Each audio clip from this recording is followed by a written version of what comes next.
In today's video I'm going to be sharing with you my pick of the best witchcraft, occult, magic, spiritual books I read in 2025. So if you are interested to see what made my favourite books of 2025 list, then please do get yourself a nice hot drink, settle back, relax and enjoy. Hi everyone, welcome back to the channel. I hope that you are well and looking after yourselves. I am not feeling very well at the moment and I've had a tough few weeks. I mean, to be honest, it's been a tough January in every single way, but I was in the hospital a couple of weeks ago and I'm not myself, so please forgive me if I'm a little bit scatterbrained, and yeah, hopefully the video will still be okay and I can share with you the books that I read last year and really enjoyed and that I wanted to share here. So these aren't all of the books that I read, but the ones that I felt were important to share and to talk about, and no particular order. Let's just get stuck in. So one book I really enjoyed that was a really nice light read that you can sort of dip in and out of is this book by Starr, Casas, and this is Hoodoo, Herbal, and I've read a couple of other books by Starr. I can't remember the names, but I think I've featured them on the channel before. I really like their writing, and this is essentially a herbal, so it's folk recipes for conjure and spell work with herbs, houseplants, roots and oils. It's one that you can just dip in and out of because it's got like the herbal, so literally just short kind of correspondences specific to the Hoodoo tradition and conjure. So obviously this is not my particular practice, but because my work does align with sort of folk magic traditions, the element of pulling in prayers and petitions to God and such does align. And there are other books as well that I have featured on the channel that sort of align as well. This is just an area that I've really enjoyed reading over the years. So on the back it says, Starr Casas has produced an outstanding compendium of lore, recipes, prayers, Bible passages, spells, allied spirits and other practices, all steeped in the depth, potency, practicality and authenticity of living folk magic, the hallmark of her works. Starr's book goes beyond the usual offering of plant magic books to include potent, time-honoured techniques that awaken and increase the spirit and power. This is what makes the work really work. And that is a quote from Orion Foxwood, author of Mountain Conjure and Southern Rootwork. So yeah, I'd recommend this if you're interested in hoodoo and if it's a tradition that you want to read more about. This is specific about the herbs, so it's not going to include all other aspects of the practice, but it's really nice for sort of blessing and waking the herbs and the roots, and then how to work with the herbs, the different herbal uses and correspondences, different oils, then recipes with herbs, roots and oils, and then there's information about different household plants, which is really helpful, and then other curios and herbal remedies for curing and things, as well as then prayers and petitions at the back. There is no index, which I think would have been really helpful, but I think that this is something that if you work folk magic, then this is something that I think that you probably find most interesting. So yeah, I would definitely recommend this if this is something that you're interested in. Next up, a book I loved is Cunning Folk, A Life in Era of Practical Magic by Tabitha Stanmore. I have a couple of other books like this to read that are sort of similarly inclined. So Tabitha Stanmore is a scholar and essentially has woven together stories for all kinds of common uses of magic within a particular period of time. So in the year 1600s, it says, imagine it's the year 1600s and you've lost your precious spoons, silver spoons, or perhaps your neighbour has stolen them. Maybe a child has the fever, or you're facing trial, or looking for love, or hoping to escape a husband. What do you do? So this includes stories, tales of very wealthy folk as well as poorer folk, different stories, folk stories around different areas of England, and the methods that they utilise to procure wealth, to pursue love, to create change in their lives using folk magic. It's really interesting, and Tabitha has been part of a study with Mark Norman with the University of Exeter in terms of like unearthing social histories around these sorts of cunning folk traditions and practices and folk magic essentially used, and the stories in which they've been used. And so this is like Tabitha's work in that sort of area, but there are other books as well that I want to explore, but this was just so entertaining really, and there's so many like little snippets of practices in here that if you are a folk practitioner or interested in folk magic, then it's really highly interesting to read. I would highly recommend. So this is Mark Stoyle, Witchcraft in Exeter between 1558 and 1660. So this is very specific. I have a lot of notes in this one because I just did not hold back, and it's so interesting. Very specific events happening in Exeter, which is near where I live. So it says on the back, the ancient city of Exeter is the last place in England where people are known to have been hanged for alleged crime of witchcraft. In this book, Mark Stoyle tells stories of some of the unfortunate men and women who were denounced to the city magistrates as witches between 1558 and 1660, the period during which the majority of English witch prosecutions occurred, following the progress of each case from accusation to imprisonment to trial to ultimate sentence, and sometimes all the way up to the gallows itself. The book sheds powerful new light on occult belief in Tudor and Stuart Exeter and on the dark, uneasy world of the urban witch.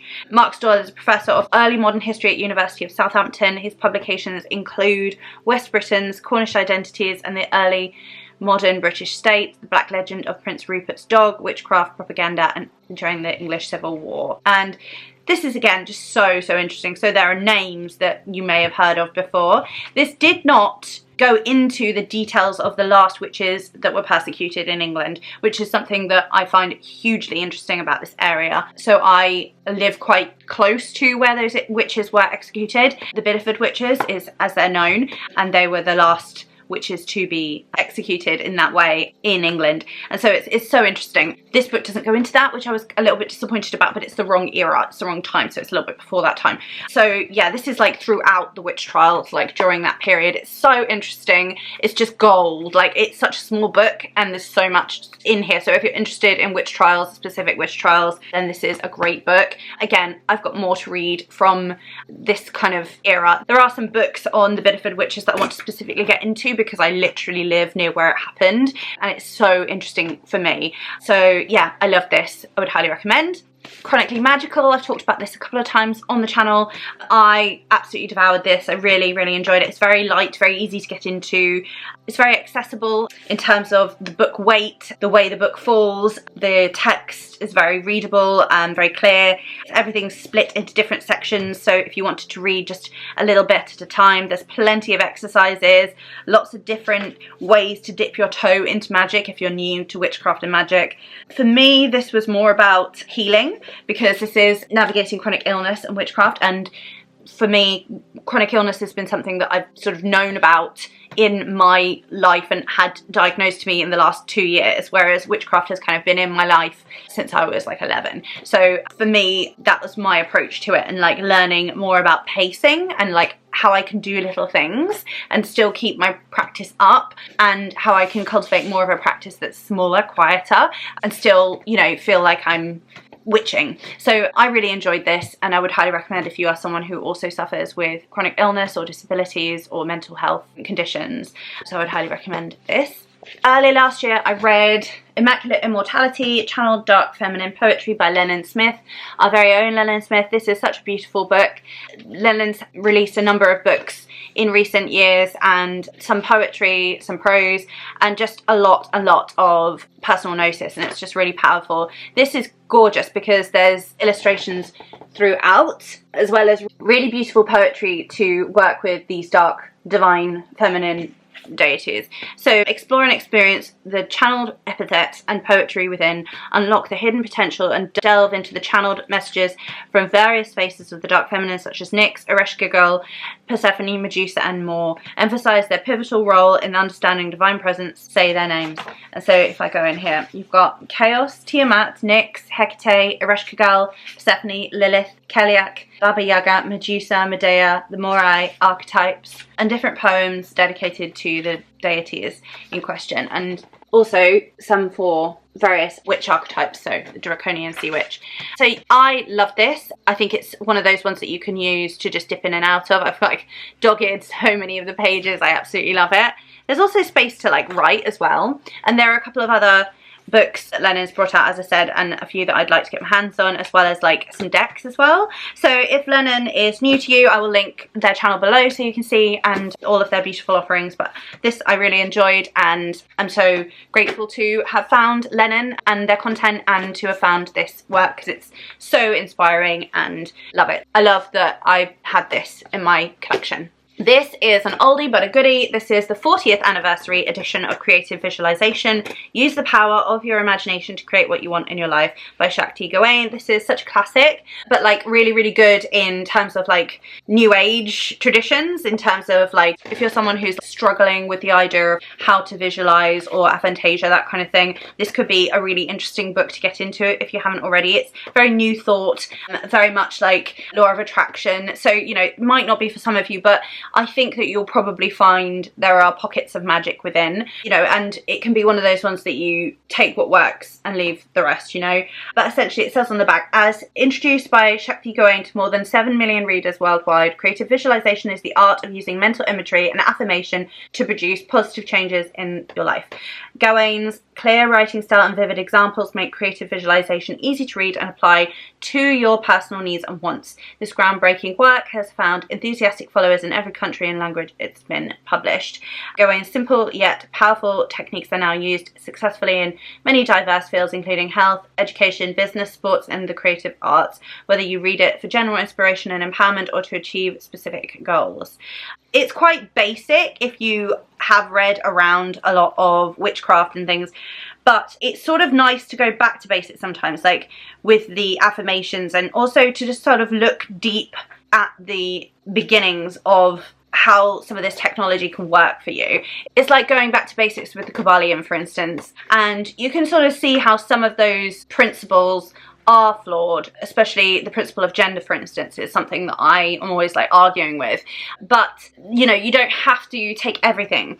One thing for me, one of the reasons I wanted to get into this was because I sort of discovered that one of the ways that I worked magic when I was a lot younger was through this process of creative visualization that comes very naturally to a lot of people. And so getting into the meat and potatoes of understanding how that works according to various different authors, according to their practices, according to how they've worked and how they've utilized visualization to harness their potential and then to create change, it sort of helps you to understand how that has happened for you and how you can continue to kind of make it happen for yourself, especially if you sort of find yourself in a bit of a like holding pattern or a bit of stagnancy. You know, it's nice to kind of revisit these things. And I've read the Qabalah a few times, and there is an edition that came out a few years ago that has an introduction and sort of commentary by Mitch Horowitz, and it's so interesting because Mitch is one of those occultists who I just highly respect and whose work is just so profound and cuts right to the meat and potatoes, as I said. So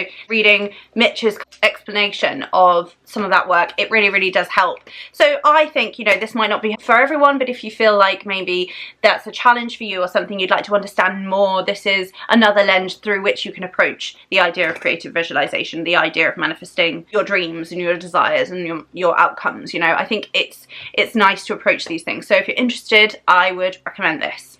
Next up, I've got like a cluster of books that kind of are similarly aligned, so I'm going to go through those. First up, Low Magic by Milo Duquette. This is such a great book for anyone who's interested in witchcraft, magic, the occult. It's really, really fun to read. It's easy to navigate. It's quite a short book, and it dives right in, and it's very much Lon's experience throughout his career, throughout his life.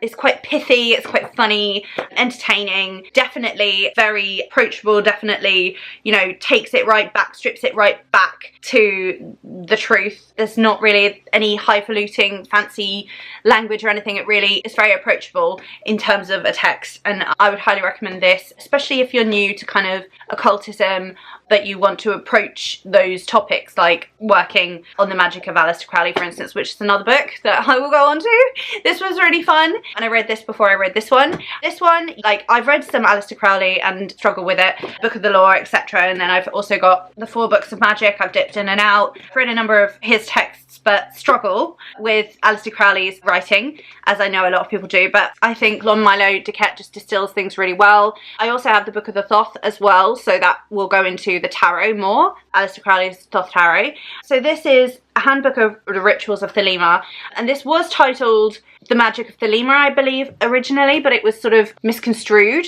so then retitled that Magic of Aleister Crowley. So first of all, it starts with like a foreword and an introduction, and then it goes into the frequently asked questions. So it's a really great place to start. I know a lot of the time frequently asked questions are at the back, but this is really, really good because it kind of just like dispels all those myths right from the get-go, so you can get right into it.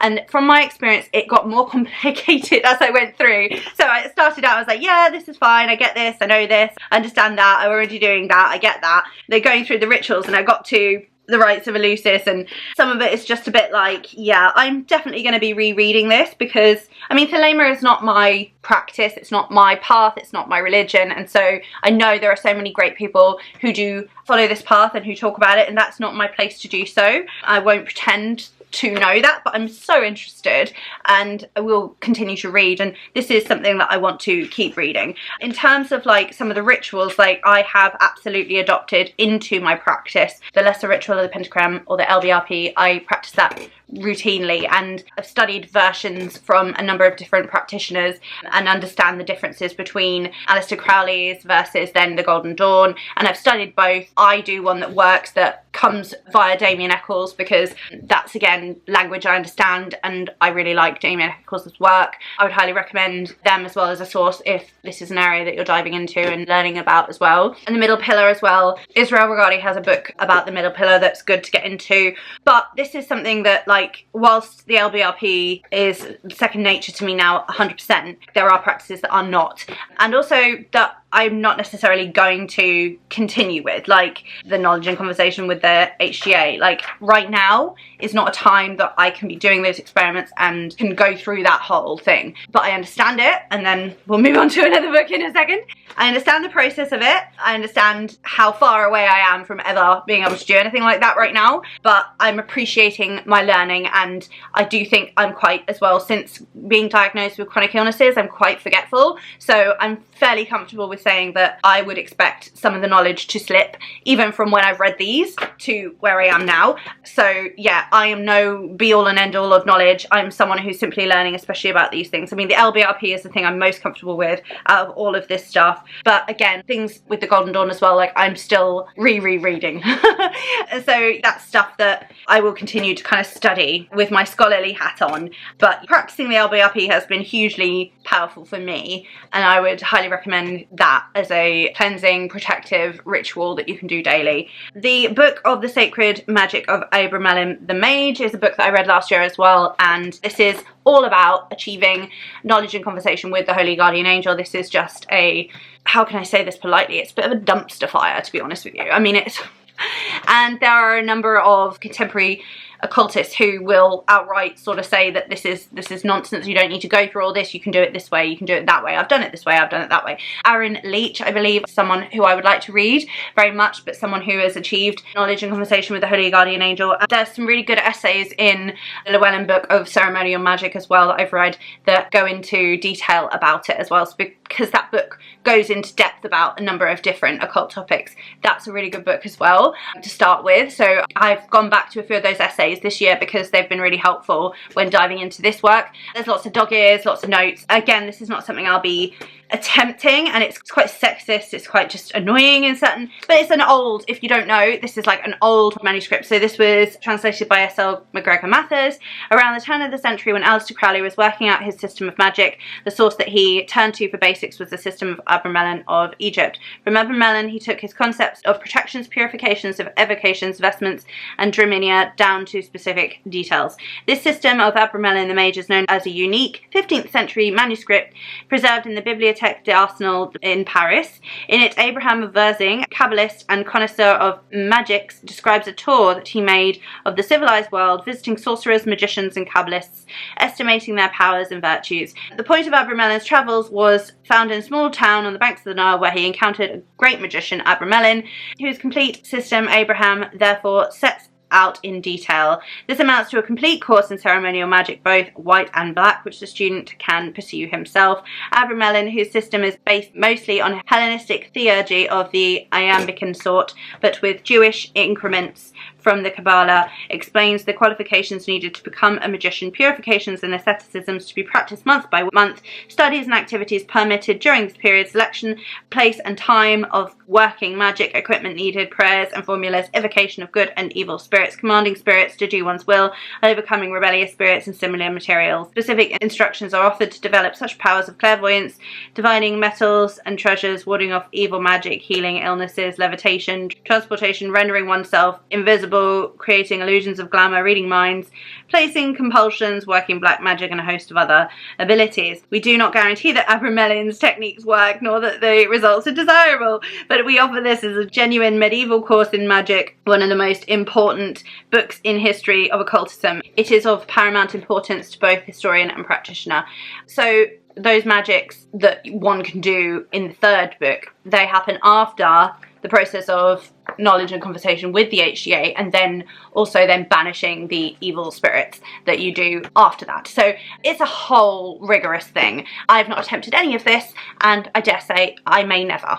So yeah, that's just that's just quite honest, brutally honest, but I'm glad I've read this, and I'm glad that I have it in my collection, and I will probably learn more, dive more. Like I said, I like to read some of the writings of Aaron Leach and go from there. And I'm not done with Milo Duquette either. I got this at my birthday and I talked about it in one of the videos then. This is Aleister Crowley's Illustrated Goetia by Milo Duquette, Christopher S. Hyatt, PhD, and with the illustrations by David P. Wilson. So the illustrations are of the spirits of the Goetia. It's really nice to have these. They're not exactly the same. I believe like the spirits have been illustrated by a number of different artists over time. So it's really interesting to see. You can see I've made some notes, but essentially this is great because of Lon's writing within it as well, because you get some breaking down of this ceremonial magic, again sort of breaking down the taboos, any kind of dangers, but it's just Duquette is just so good at making this work approachable.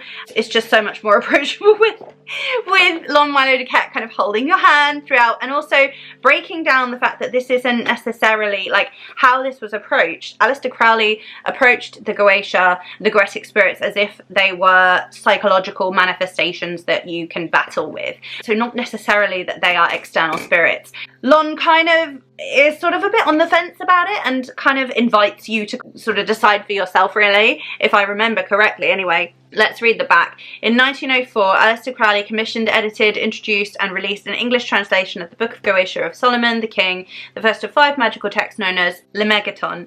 Although various editions have remained in print over the years, relatively few individuals have actually participated in an invocation of a Goetic spirit.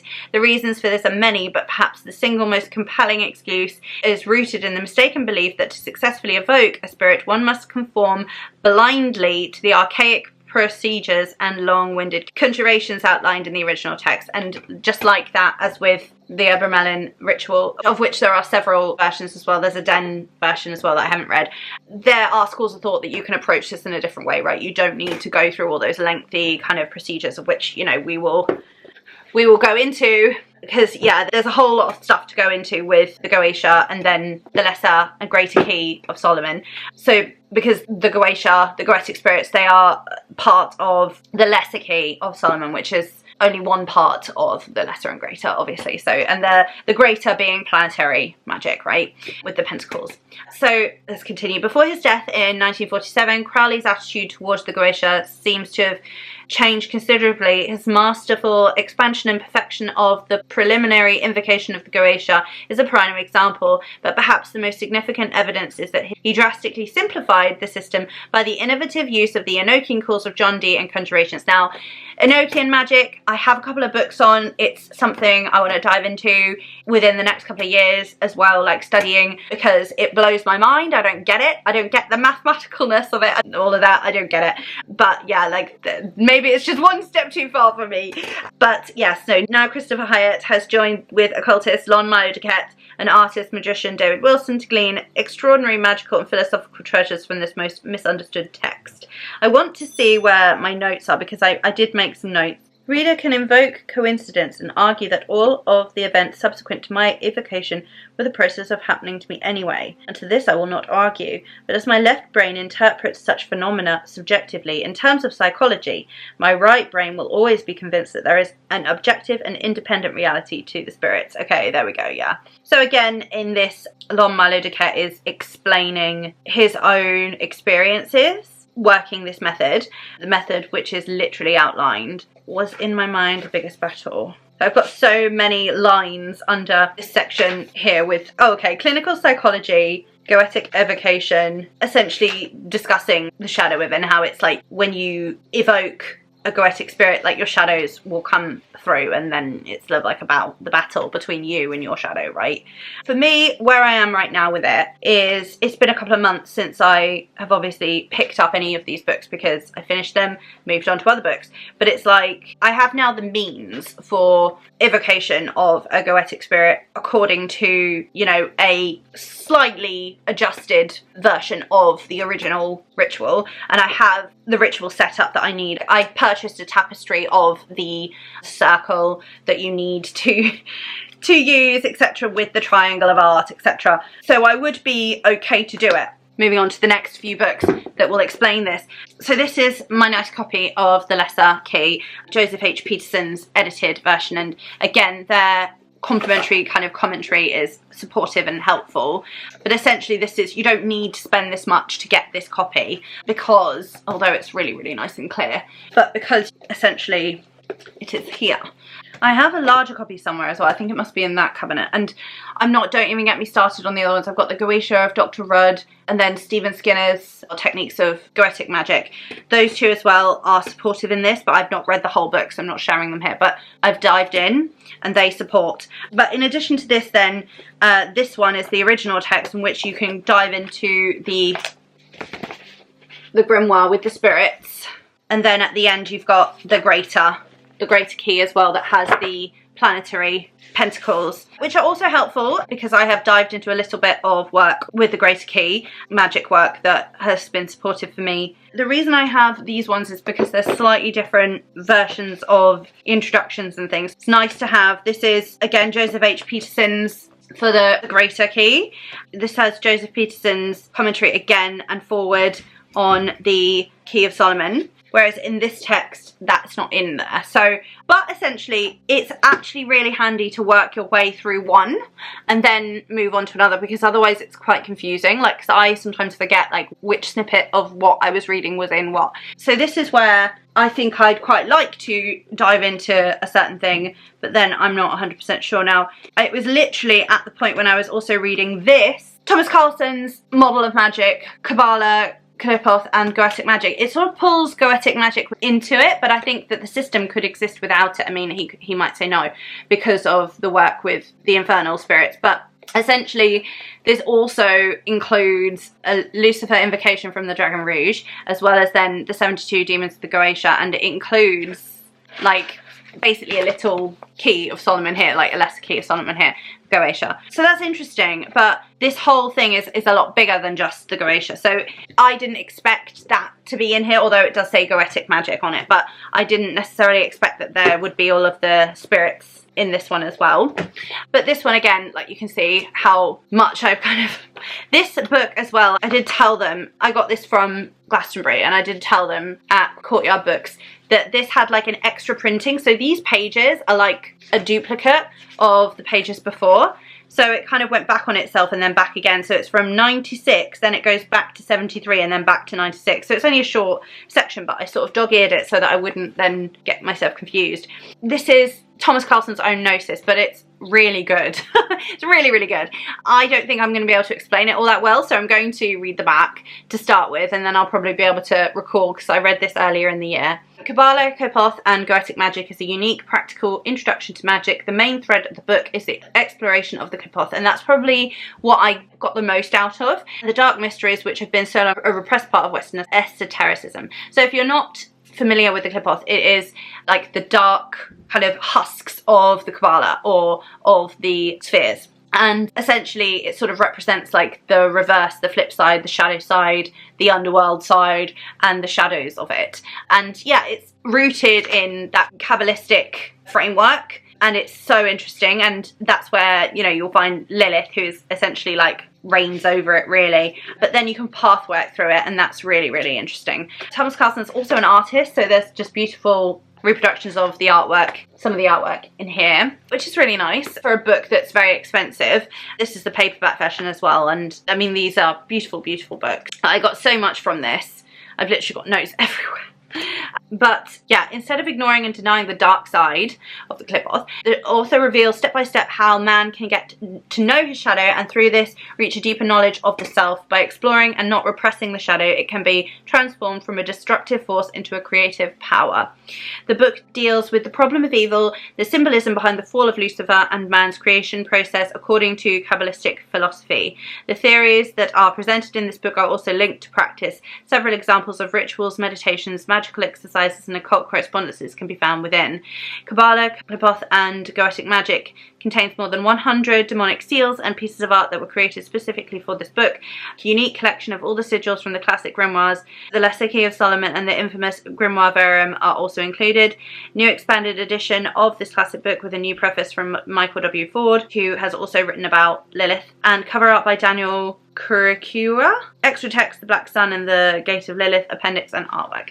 So yeah, this is highly interesting, and also at the end there is some examples of travelling through the Qliphoth, and essentially, although it does not detail all of that work, like it talks about the Qliphothic tunnels and then different approaches and path workings, but it doesn't sort of go into details of that. It's sort of, there's some information that's held back, but then there is a second book, which I do have, which I haven't started yet. My battery was low, so I got the other one, but I also have a few more. Obviously, there's a lot here, and I still feel like with this very ceremonial work, the Goetic work that I've been doing, the work on Abramelin the Mage with the HDA, this is work that I want to continue to deepen into, and that I feel like I've forgotten a lot of what I've read already, because it's so, I feel like it's really intellectual. I went to university, I studied, but you know, it's just, it really, really forces you to use your brain, and when you don't have a lot of brain power, it's quite hard to actually retain a lot of this. But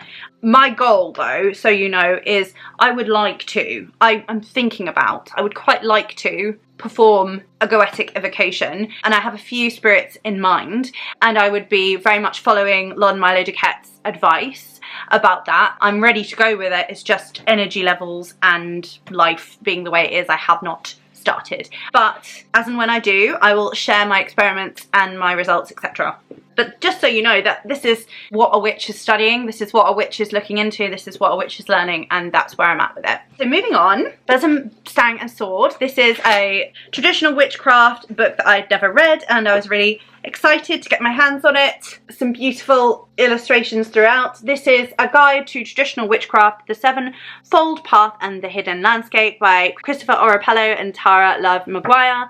Now, these two are in the States, so this is a great option for people who like the work of Gemma Gary, for instance, which is rooted down the south of England where I am in Cornwall and more in Devon. And so that is work that I really like heavily rely on in terms of like what I would relate to and what I would work from. Not that I really follow those rituals as such, but when I am in where I am, I relate to the gathering of the sproul and the land, the way that Gemma Gary talks about it. That's what I experience being where I am. So that aligns more closely. However, the practices in this are really great, and I feel like Gemma Gary's work is more sort of folky, artsy, whereas this, it's maybe because it's a Red Wheel Wiser book, it follows a specific template and it sort of lays things out a bit better if you're newer. I think if you're a newer practitioner coming to this, you're interested in traditional witchcraft, and you land on a Gemma Gary book, you might be a bit like, It's a bit like if you were to dive into learning about the clan of Tubal Cain and then you read some of the work by Shani Oates. No offense to Shani Oates, because it's beautiful writing, but it's quite flowery, it's quite elaborate, it's quite depthy, poetic, mythical, and you're not really sure what you're grabbing onto there. There's no like, this is the way a ritual like this might happen. Do you know what I mean? Whereas this, you know, it lays things out for you. So it could be a really, really nice way to go if you are new to the practice of witchcraft, or if you're new to the practice of traditional witchcraft, specifically if you are based across the pond. Let's read the back. Traditional witchcraft is not about where you are from, but where you are. So regional traditional witchcraft teaches people to find their own craft in their own backyards, in the uncultivated land, the wild unknown, and in the ancestors, rather than in ancient foreign deities or as a neo-pagan styled religious form of witchcraft. See, that's the difference. I think you could pick this up and use the information within this book wherever you are. So this would be useful for everyone anywhere, whereas Gemma Gary's books are much more tailored to practitioners living where I live. The authors founded the Black Tree Coven in 2014 and set out to forge a modern approach to traditional witchcraft for a new era of praxis. Besom, Stang and Sword is a landmark book that presents their introduction to regional traditional witchcraft and a fresh, spirit-based, non-religious guide to the spiritual practice of witchcraft in a modern context. I'd sort of say it's like a traditional witchcraft version of like Roger J. Horne's work for folk magic. It's very, very useful, very practical. The material presented in the book is adaptable to any region in which the practitioner lives, and so that's why I found it hugely supportive and helpful. Also diving into herbalism, there's things about different herbs that are European American that you can find on both sides of the pond, with, you know, some deviation either way. Different types of divination, things that could be more folk magic aligned, charm bag divination for instance. Different rituals that you can tailor to your own craft, different ways that you can craft a stang for yourself and things like that, and different ways that you can create a practice, as well as then the Black Tree, which is like the world tree. It compares it to Yggdrasil and the Tree of Life, and it's talking about the upper world, the middle world and the lower world, and then, you know, separating things out. It's just really, really great. I think I'd like to read this again even, and then like maybe bring some more things into my practice, because there was a lot I was like, yes, I love this, I do this, I want more of this, oh, I'd like to try that with it, you know. And so I want to read it again and make some more notes, especially for like working outdoors. There's a lot. And then it just goes into as well things like ancestral practices, Sabbat, aesthetic dance as well, that I think is so powerful for me. Along the lines of like, if you enjoyed the work of Keldon Mercury, so The Crooked Path and the Spirit Flight book that Keldon wrote, The Witch's Sabbath, I think it's called. I love that book. That's a great book, great text. It's along those lines. If you are interested in traditional witchcraft, folk witchcraft, magic, you will love this. Honestly, chef's kiss, loved it. This is The Goddesses in Every Woman by Jean Shinoda Bolen, MD, with a new introduction, Powerful Archetypes in Women's Lives. This is the 30th anniversary edition. This was another classic. It's got a lot of great reviews. It's known in social sciences, women's studies, etc. It's the archetypes, so it's the myths as fascinating stories that become even more intriguing when we realise that they can reveal intimate truths about ourselves and others. So it's taking the stories of the Greek pantheon and using them as mirrors for our own inner archetypes and applying the power of myth to our personal lives. Jean Shinoda Bolen is a psychiatrist, a Jungian analyst, and internationally known author and speaker.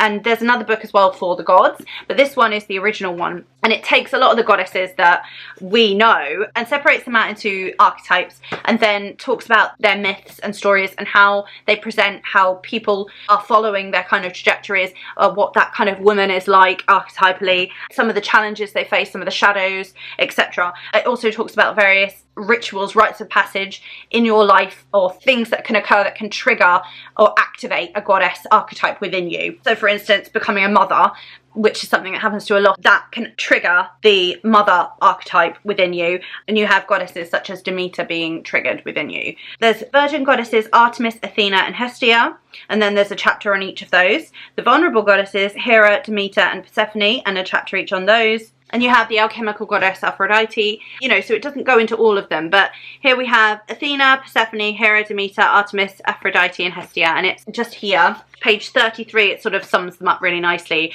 and then talking about how different stages of life activates various different goddesses, essentially. It's a really great book. I would highly recommend that you read it if you're interested in tarot, if you're interested in the archetypes, if you're interested in working with deities, especially the Hellenic pantheon. Yeah, I would really highly recommend this.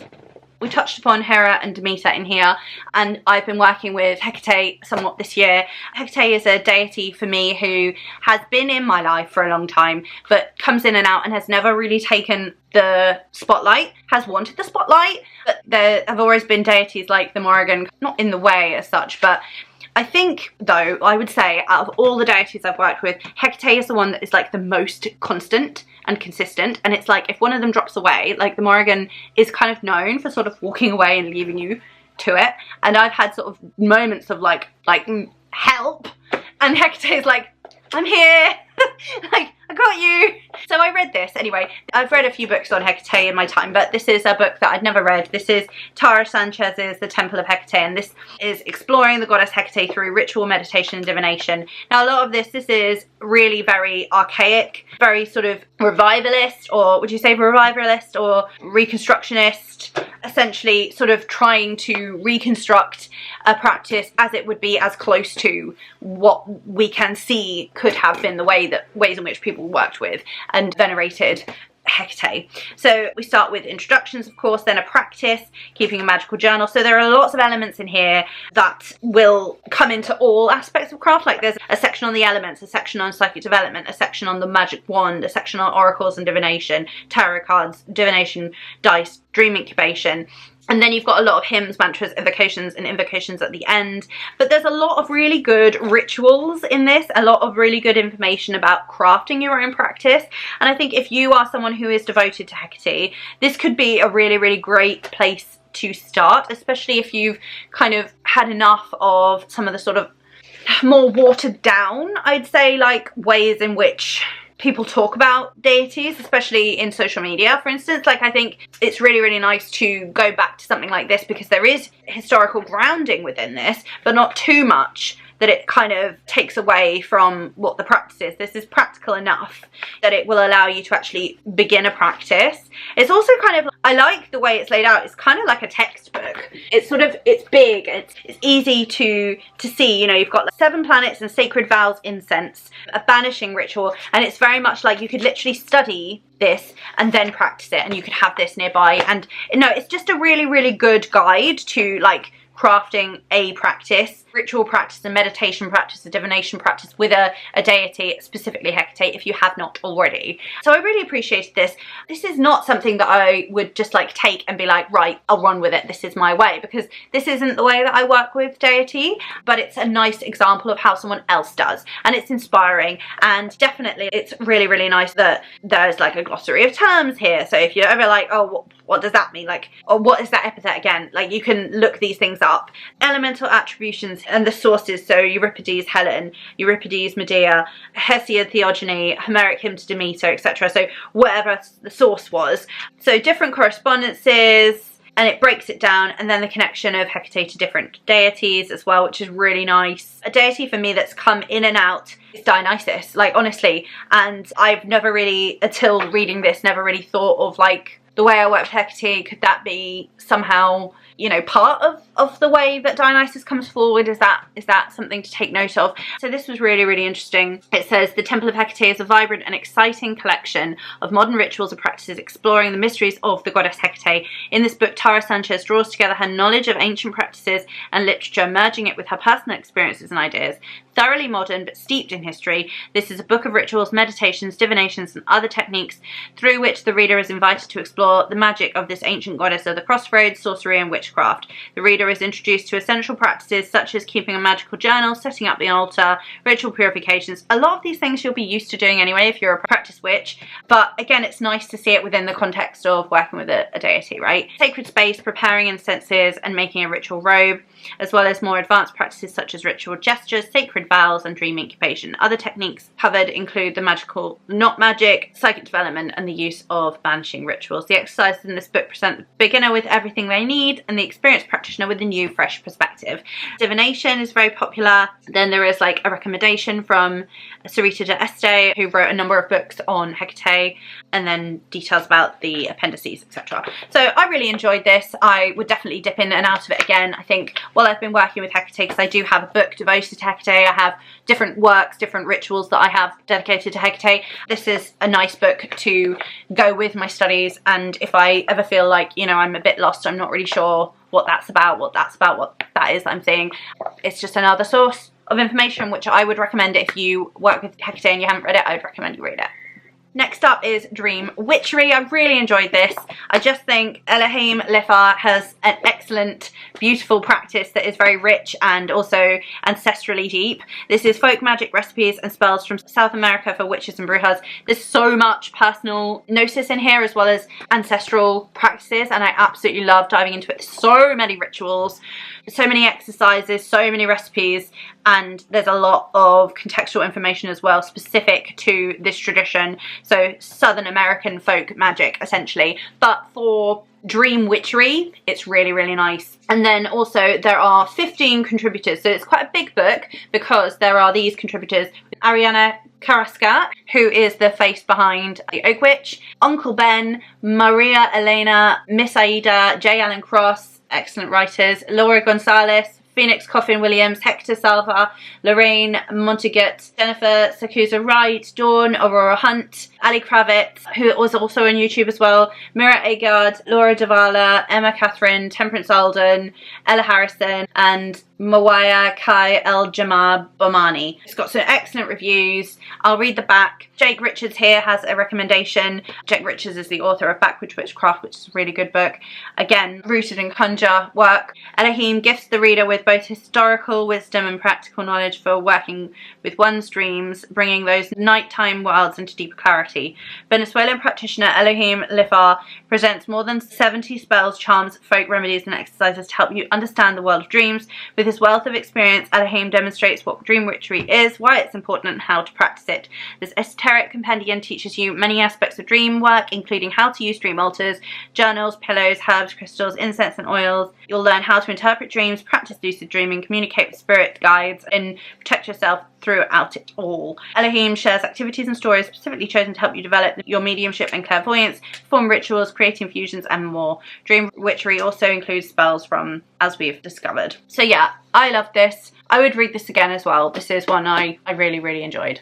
And finally, this is the book I have not yet finished, but I'm really enjoying it. Just loving diving into the mythologizing of Robert Cochrane's world. So I did talk about this in a video where I first mentioned this book. This is The Craft of Tubal Cain, Traditional Witchcraft and the Legacy of Robert Cochrane. Clan of Tubal Cain is a traditional witchcraft group, essentially, and Kenneth Johnson explores it from an outsider's perspective with support from Shani Oates, who is the priestess, current maid of the Clan of Tubal Cain.